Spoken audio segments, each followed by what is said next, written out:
সুপ্রিয় গাছপ্রেমী ভাই ও বোনেরা, আপনাদেরকে আমি আবার নিয়ে এসেছি বাচ্চু ভাইয়ের বাগানে।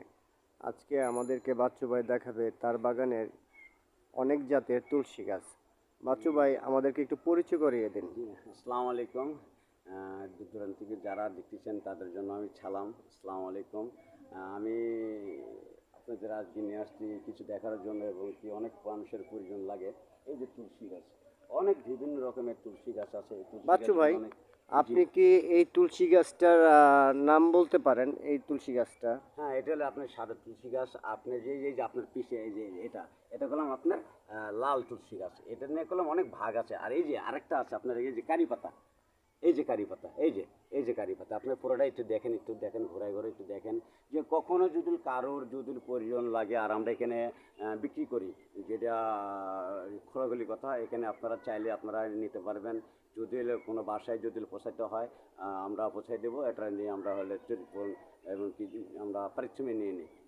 বাচ্চু ভাই, আপনাদেরকে যদি কেউ ফোন করে অর্ডার করে যে আমার 100 গ্রাম তুলসী পাতা লাগবে, তাহলে কি আপনারা হোম সার্ভিসে ডেলিভারি করে থাকেন? হ্যাঁ, হ্যাঁ, হ্যাঁ, আমরা আমরা আমরা এটা এটা করে থাকি। আমরা নতুন না, প্রায় 3 থেকে 4 বছর আমরা এটার ব্যবসা শুরু করছি।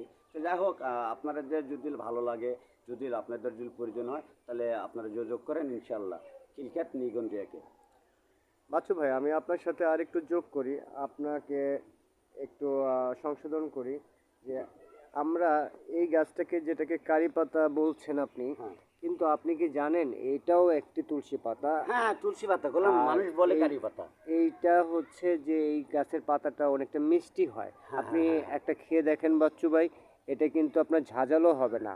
এটা আপনি, হ্যাঁ, এটা আপনি খান। হুম। এটা কি মিষ্টি লাগছে? এই তুলসীটাকে ইন্ডাস্ট্রিয়ালের ভাষায় বলা হয় ইতালিয়ান থাই ব্যাসেল। ইতালিয়ান ব্যাসেলটা আপনি বেশিরভাগ বড় বড় রেস্তোরাঁ, হুম, হুম, ফাইভ হুম, হুম, স্টার জি। হোটেল, তা এই আমরা ওখান সকল তো প্রতিষ্ঠানে পেয়ে আমরা থাকবেন। ওনারাই নিয়ে যায়, অনেক হোটেল থেকে, পুরান টাউনের থেকে এসে এখান থেকে নিয়ে যায়, ঢাকা খিলক্ষেত থেকে। আমাদের সুসাইডে একটা দুটা তিনটা আমাদের প্লট আছে, এখান থেকে আমরা কিছু বীজ রোপণ করি। এই বীজ থেকে আমরা গাছ রোপণ করি, এখান থেকেই আমরা কম কম করে ছেল দিই। যে যার যতখানি লাগে, যদি প্রয়োজন যদি বেশি হয়, তা আমাদের আর এক জায়গায় আমাদের এখানে তৈরি হয়, এবং কি আমরা উৎপাদন করি, ওখান থেকে আমরা ছেল দিতে পারবো। বাচ্চু ভাই, আপনার কাছে কি রাম তুলসীর চারা আছে? রাম তুলসীর চারা আছে, আমাদের আরেক প্লটে রাখছি। আপনাদের আরেকটা জি, জি, বাগানে জি, আছে? জি, আরেকটা বাগানে আমরা। আমি সনাতন ভাই